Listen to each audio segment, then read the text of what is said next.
Welcome to the 10th video in the Secrets to Drawing video course brought to you by thevirtualinstructor.com. In this video, we're going to take a look at drawing from life. Drawing from life means drawing from pure observation, without the aid of photography or photographs.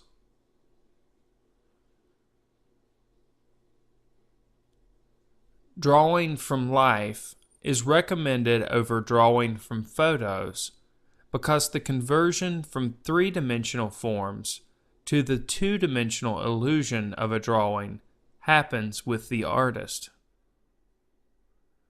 Drawing from life tips that we'll cover in this video include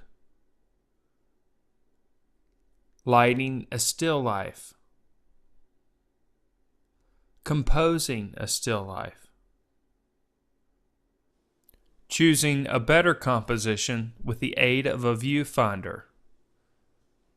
And lastly, we'll talk about sighting techniques. Let's first talk about lighting a still life. In this example, there is one strong light source.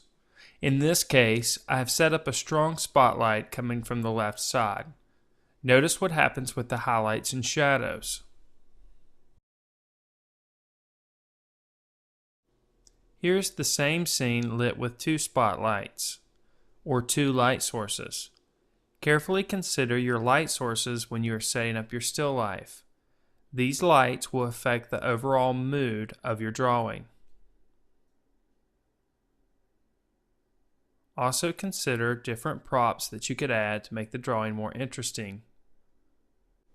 But be sure to arrange them in a way that will create more successful compositions.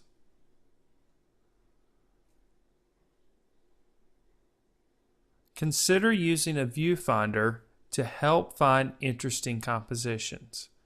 A viewfinder is simply a cut piece of paper with a window. Preferably, it should match the proportions of your finished drawing paper.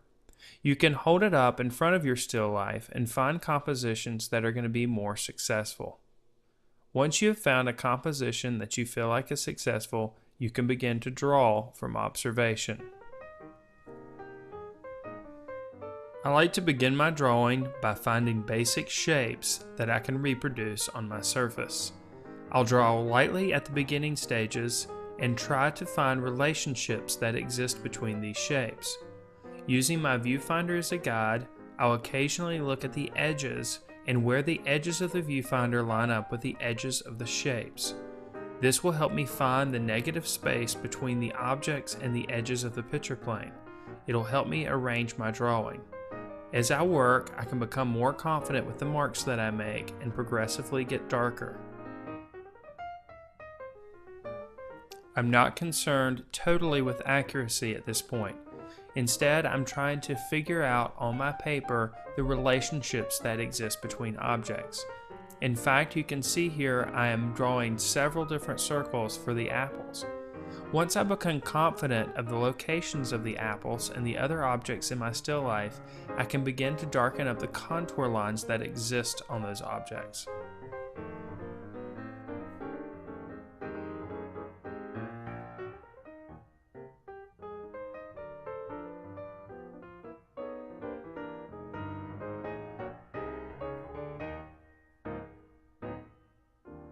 To help me find some of the relationships that might exist between objects, I may use sighting techniques.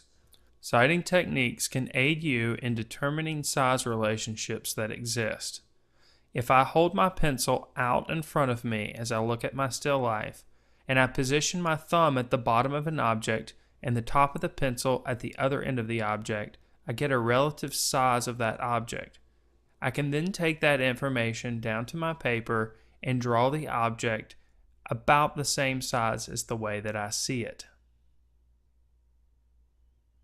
I can do the same thing with another object that I see in my still life.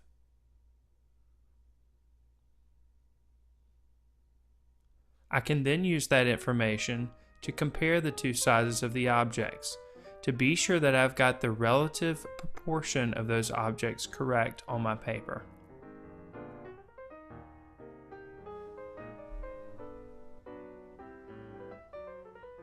It's important to include everything that you see in your still life.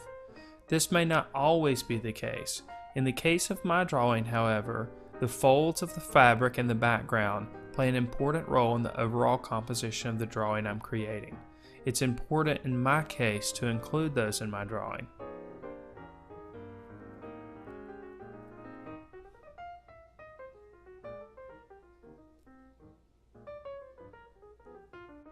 Once our contour line drawing is established on the surface of our paper, we can begin to add the range of value that's important for creating the illusion of a light source.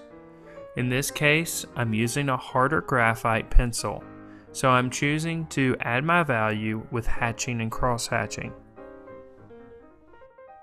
Of course, different artists will approach still life drawing in different ways. In my case, once my layout is complete, I like to focus in on one area and branch out from that one area to complete the rest of the drawing. This keeps my mind focused on what I'm actually seeing and keeps me from becoming overwhelmed with all the other information that's in front of me.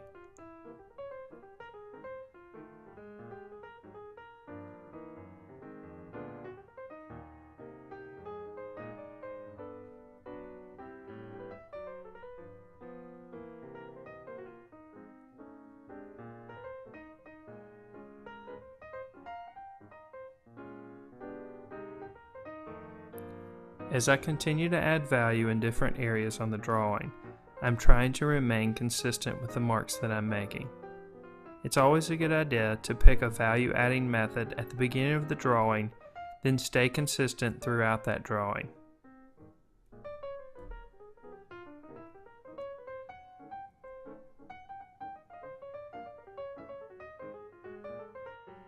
I'm also trying to keep the directional lines that I'm using for different objects in the drawing going in the same general direction.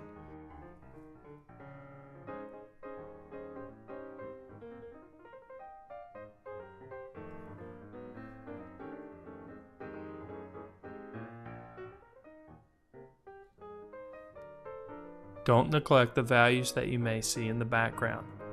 All the values in the drawing are important.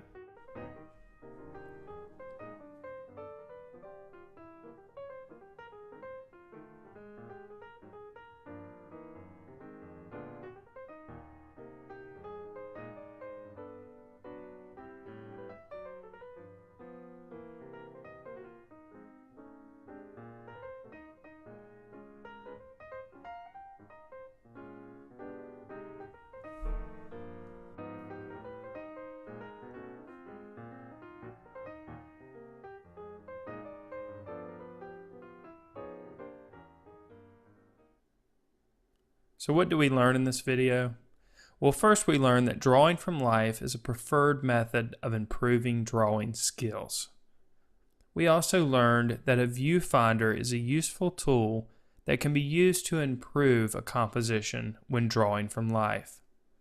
We also learned that citing can aid in finding relationships that exist between subjects in a drawing from life. In the next video, we're going to take a look at a few techniques that will help you draw from photographs.